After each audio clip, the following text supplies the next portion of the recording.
The morning my son handed me a folder and said, "Mom, I just need a few signatures." I remember thinking how much he looked like his father. Same eyes, same easy smile. I almost didn't read what was inside. I should have read it more carefully. My name is Francis. I'm 68 years old, and for most of my life I did everything right. I raised 2 children mostly on my own after my husband passed. I worked 31 years as a school librarian. I saved every extra dollar I could, bought a small rental property when the kids were teenagers, and when I finally retired, I had just over $240,000 sitting in accounts that I had built penny by penny over 4 decades. I was not rich, but I was secure. And security, when you've spent your whole adult life worrying about money, feels like the most precious thing in the world. My son moved back to town about 3 years ago with his wife. They'd been living out in Phoenix. She had family there, but something fell through with his job and they came back with 2 suitcases and a lot of excuses. I was happy to see him. I won't pretend otherwise. He's my only son, and after my daughter moved to Oregon, the house had gotten very quiet. His wife, I had never fully warmed to. That's the honest truth. She was polished in the way that always made me feel slightly underdressed. She remembered every detail you ever told her and brought it back at exactly the moment it made you feel foolish. But she was my son's wife, and she gave me 2 grandchildren I adored, so I kept my feelings folded neatly and put them somewhere I didn't look too often. They rented an apartment on the east side of town. My son got a new job in insurance sales. Things seemed fine. Normal. We had Sunday dinners. The grandchildren came over and left fingerprints on everything I own, and I loved every minute of it. Then about 14 months ago, my son started coming by alone, not for dinner, just to sit at the kitchen table, drink my coffee, and talk. At first I thought he was lonely, or maybe having trouble in his marriage. I'd ask, and he'd deflect. But gradually the conversation started turning toward me. My accounts, my property, my plans. "Mom, have you thought about what happens to everything if something happens to you?" I told him I had a will. Had for years. But a will takes so long to go through probate. What if you needed care suddenly? What if you couldn't make decisions? I told him I was 67 years old and walked 2 miles every morning. He laughed, but he kept coming back. After about 6 weeks of these visits, he arrived one afternoon with a folder. He sat it on the table between us like it was nothing, like he was showing me a restaurant menu. He explained that his wife had done some research. She'd worked briefly for an estate planning firm, he reminded me, as though I'd forgotten, and that the smartest thing I could do was set up a financial power of attorney, just a precaution, so that if anything ever happened to me, he could step in immediately and handle things without all the legal delays. I read the first page. It looked official. It had my name on it in clean printed letters. "And this just lets you help me if I'm incapacitated." "Exactly," he said. "You stay in control of everything. This is only if you can't be." I asked if I should have my own lawyer look at it. He got quiet for just a moment. Barely a second, but I noticed it. Then he smiled and said of course, that his wife had already had her old colleague review it and everything was in order. And did I really want to spend money on an attorney for something this straightforward? I was tired that day. My hip had been bothering me. I trusted him. I signed. Nothing changed immediately. That's the thing nobody tells you about being deceived by someone you love. It doesn't announce itself. Life just continues, and you keep pouring coffee and watching the news and thinking everything is fine, while somewhere just out of your sight, things are very quietly falling apart. The first sign came about 4 months later when I went to my bank to transfer money for a new furnace. The old one had finally given up, and I'd gotten a quote from a heating company I'd used for 15 years. I needed to move money from my savings account into checking. The teller looked at her screen for a long moment. Then she looked at me. Then back at the screen. "Mrs. Mai." "Francis," she said carefully, "there's a note on your account that changes require co-authorization from the secondary account holder." I didn't know what she was talking about. I asked her to explain. She turned the monitor toward me slightly. There it was, my son's name, listed not as a beneficiary, not as an emergency contact, but as a co-owner with full transaction authority. I felt the floor shift under me. Not dramatically. Just a small, quiet tilting, like when you step on a floorboard you didn't know was loose. I said there must be a mistake. She said the paperwork had been filed 6 weeks prior. She showed me the authorization form. My signature was on it. I drove home and sat in my car in the driveway for 20 minutes. I called my son. He answered on the second ring, cheerful and easy. I told him what the bank had said. There was a pause, longer this time, not a second, but several. And then he said he'd added himself just as a safety measure, just so he could help if I ever needed it. Hadn't he explained that? He had not explained that. Mom, it's not a big deal. You still have full access. Nothing changed. But something had changed. Something I couldn't entirely name yet, but could feel in the way you feel weather coming before the clouds appear.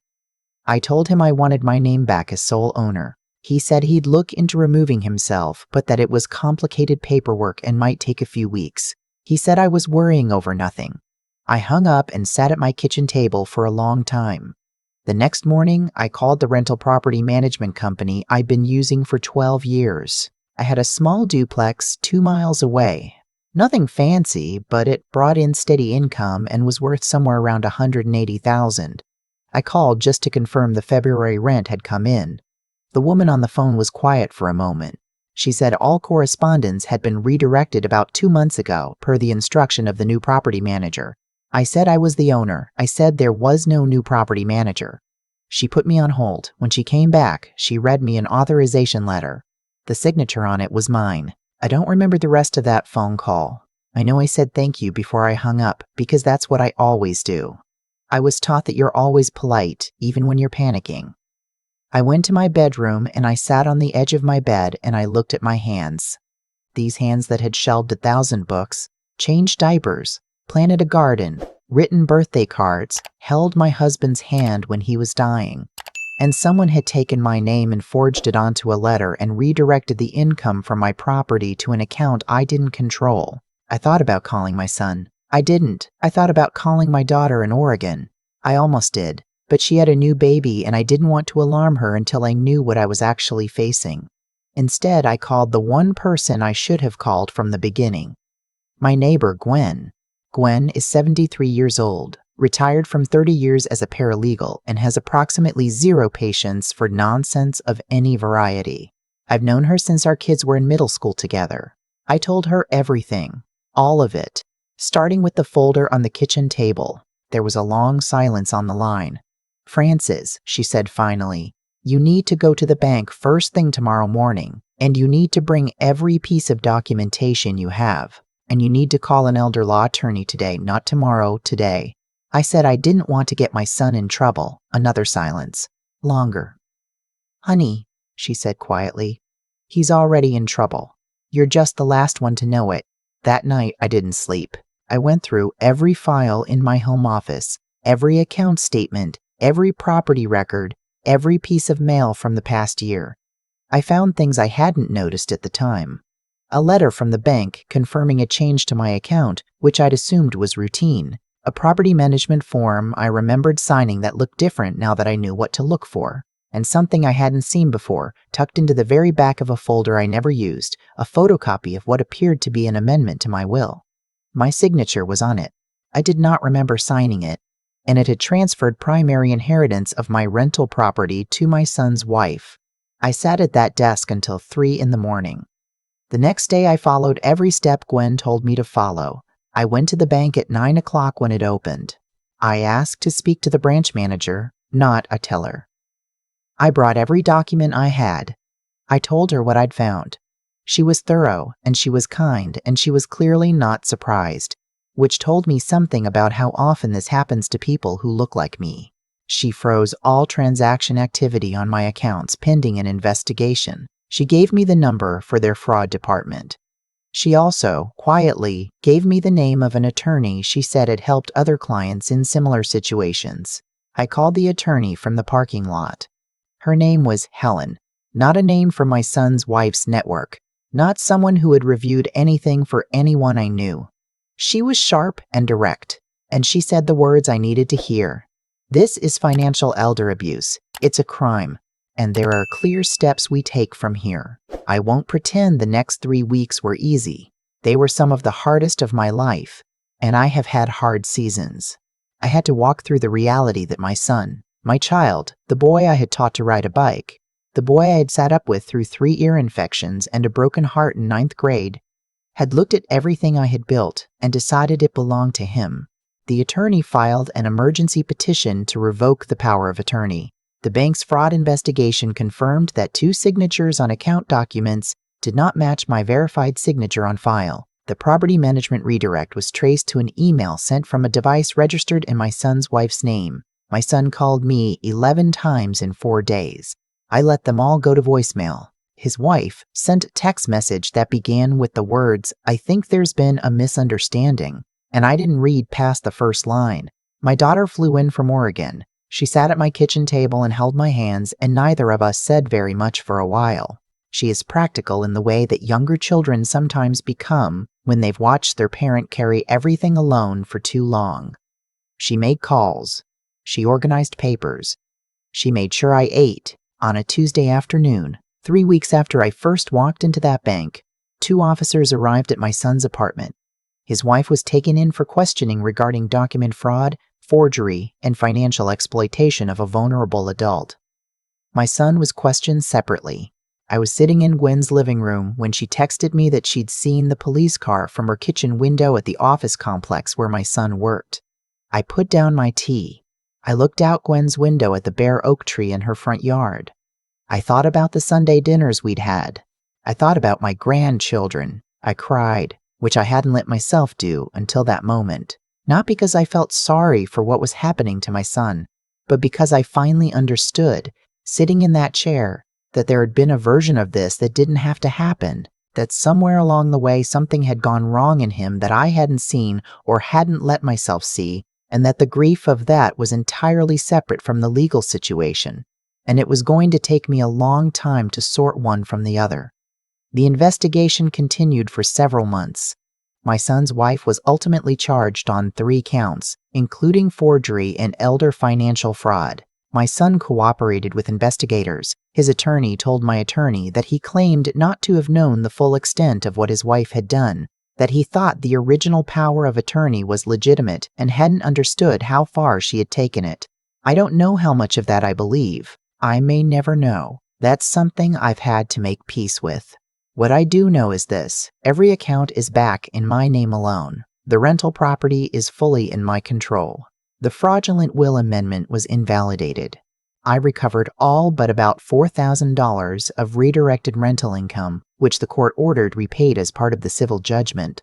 My attorney also helped me put proper protections in place, a legitimate, carefully reviewed trust with my daughter as trustee, with specific terms that cannot be altered without independent legal review. I have a new will, witnessed by people who have no stake in it. I have a relationship with my bank's fraud prevention team. I know what to look for now.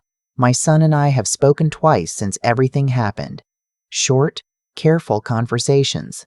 There is love there still, on my side. I don't think that ever fully goes away, which is perhaps the cruelest part of all of this. But trust is a different thing from love. Trust is built slowly and broken quickly, and I'm 68 years old, and I don't have the years left to rebuild what was taken from me the day he sat down at my kitchen table with that folder. My grandchildren send me drawings in the mail sometimes. Their mother is no longer in my life, but they are, and I hold on to that. If you are watching this and you have a parent or grandparent who is older, I want to say something directly to you.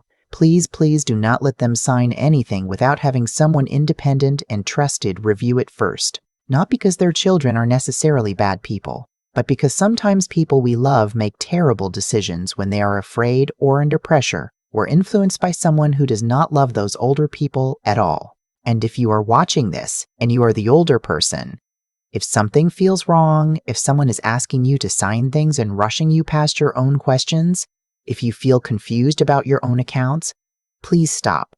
Call someone outside of that situation. Go to your bank. Call an attorney. You built what you have. It belongs to you.